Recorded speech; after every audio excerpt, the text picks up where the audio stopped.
oh my God, it's the president, lets them in and shows them an alien, like in a dead jar, a dead alien. I know enough to believe that Bob Lazar's core story is true. And he paid a heavy price for that story. One of the oldest running shows in all of television. He says flat out there's an extraterrestrial presence. And when asked if he's worried people think he's crazy, he says, I don't give a damn. And that was enough for him to go, okay, damn it. It's time these people knew this. Increasingly in this particular period, starting after World War II, the government started to see the advantages of secrecy and propaganda. Well, some presidents, though, were told, like Nixon. Nixon was given some level of briefing. They let him in on this. If the Gleason story, Jackie Gleason story is true, he even had access to some of the material, maybe even the bodies. Right. And Gleason said, and this has never been That's a homestead. disproven. Tell us that story. And his wife confirmed it. Jackie Gleason's Gleason, wife did, who knew Reagan and they played golf together, asked him, Gleason knew Nixon. Asked Nixon rather. Nixon knew that Gleason had this huge UFO library, and he was totally into it. And he'd ask him about it when they were playing golf. And one day, President Nixon said, let me show you something. Get in the car. And Gleason talked about this. He talked about it to Shirley MacLaine. Shirley MacLaine confirmed this to me, personally.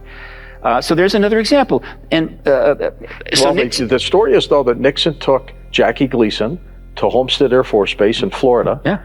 And showed Nixon was driving the car.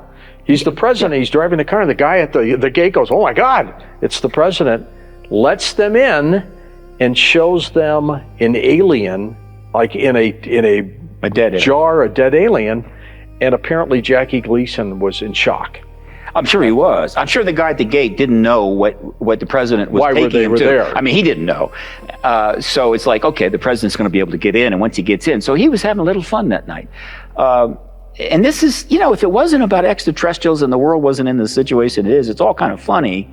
But for those that want to know the full story, about most of everything we know about the connection between presidents and this issue is the work of Grant Cameron, and that is presidentialufo.com. He's a Canadian, and he did a tremendous service for us. Job. Huge amount of material there, including a great deal about the Clinton connection through the Rockefeller Initiative. And so there's this dance that's been going on between the Pentagon and the president and the public and the media, and they just, here, there, and whatever.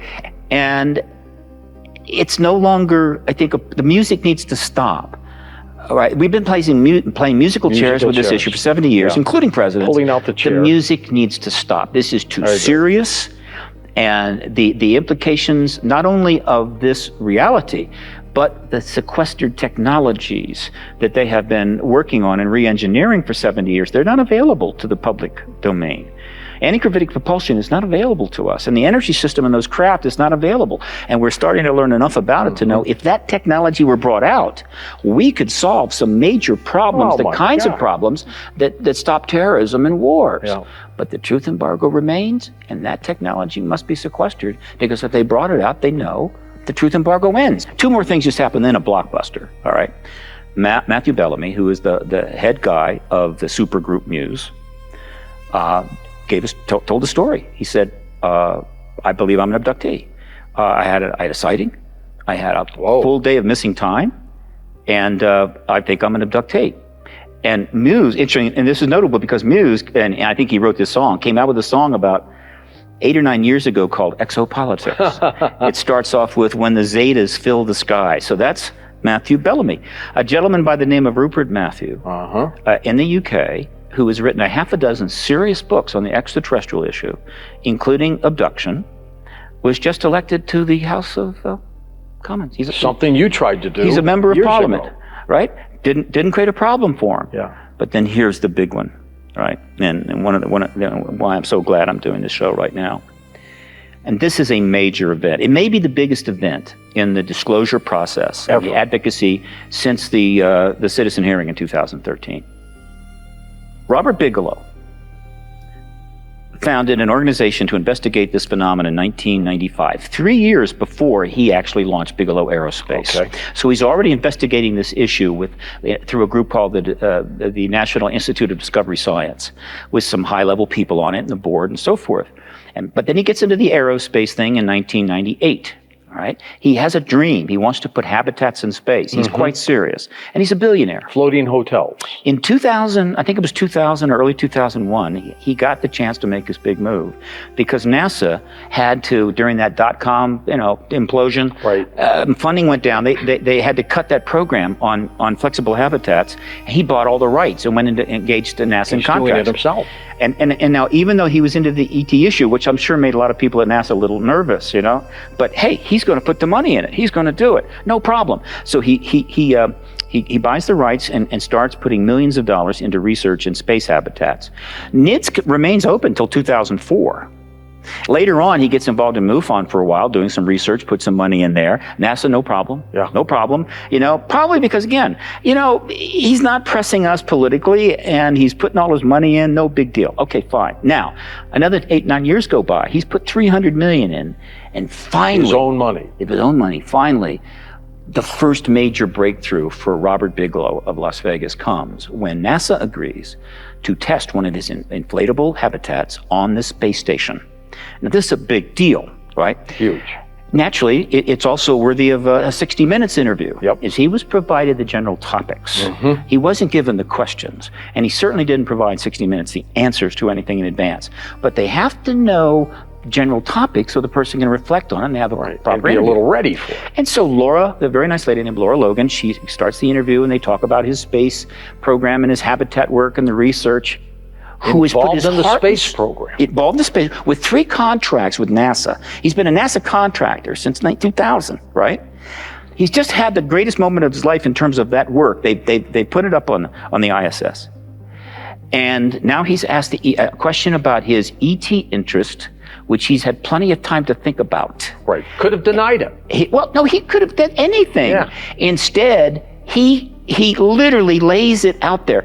And she didn't expect this answer. Robert Bigelow is a serious man. He knows there's an ET presence. He put millions of dollars into his own research. He's not just somebody that read a few books. He is doing space habitat development, which was as applicable whether you have any kind of propulsion.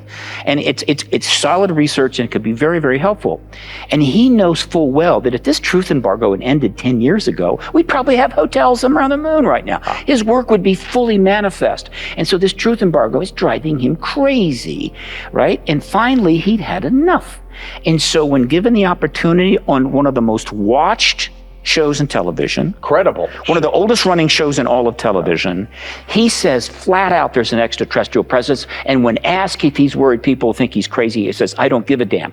That message was to Spielberg and Lucas and Cameron and Musk and Bezos and Branson, these multi-hundred million billionaires who have been involved in this issue forever. SpaceX, movies, films, and he's basically saying, will you guys, I'm going to try to use the right phrase here, will you show a little gumption? Will you speak some truth to power? Yeah, because if those gentlemen, who I am sure are concerned, and may have even been told, you got a great life, you're worth $1 billion, you're making great money. That's right. You don't want to mess with us on this issue. Make your films, but don't get into the advocacy mode. Don't go political on us. Maybe they've been threatened. And basically saying, it's 2017, guys. They're not going to But Bigelow doesn't care. He doesn't care. They're not going to kidnap your children. Speak up. And you know what would happen if a Spielberg and a Bezos or a Branson were to come out and say, look, there's an ET presence. I got tipped off on that 20 years ago. Huge. It would force disclosure probably within a week. Yep. And it would be a little more chaotic than the president being able to kind of surprise us. It would create an enormous firestorm, but that's what I was trying to do with the Clinton campaign. And we came that close. And so that's a major event. And Bob Bigelow went down in history right in that moment. I don't care what he does with the space research. That event was significant, and I hope Robert understands what he did there. I think he knows. I hope so. I think he knows. Look, in the 20 years I've been in this, I've had everything come across my radar screen, and most of it is nonsense. Right now, we're really buried in nonsense. It's coming up because of all the excitement. Yeah. Space colonies on Mars making it the level of CNN. God help it. And I dismiss a great deal. I know enough to believe that Bob Lazar's core story is true, and he paid a heavy price for that story. And I hope that Bob hangs around long enough to see the vindication of his effort to talk about something very important a little ahead of time. It was way ahead of time. I believe when he first comes out, the Cold War is still underway. I'm pretty sure. Yeah. It was in the 80s, wasn't it? I think, yeah, absolutely. And so he's with our colleague George Knapp. Exactly. And so he paid a price. After the Cold War ends, it's different. There's been almost no significant harassment of any witnesses really since 2002, No, you're 2004. right. You're right. But Bob was early. He got ahead of his skis. And all I can say is, Bob, you know, you did what you could. Is that stuff still at Area 51? No, I think they moved it long ago. But he's not the only one. Maybe even before he started talking about it. They moved it. Possibly. He's not the only one, though, that has come out with information along those lines. You know, some high-level people like Admiral Lord Hill Norton have also talked about, there's a whole list of quotes you can find from pretty high-level people going back years. But Paul Hellyer, former Defense Minister of Canada, Deputy Prime Minister, was brought into the issue by Victor Viggiani in 2005 at a presentation at the university in Toronto. And I was there, and this man is an amazing guy. He's a devout Christian. He's upright as he could be. He's a legend in politics. And he was like 88. And he's honest. And he decided, you know, I'm going to get into this. And now look, he has tried to get up to speed on this huge, vast issue, and he's gotten in some areas that probably won't necessarily hold up. But the core thing was this. He read the book after Roswell by Burns and Corso. Yeah.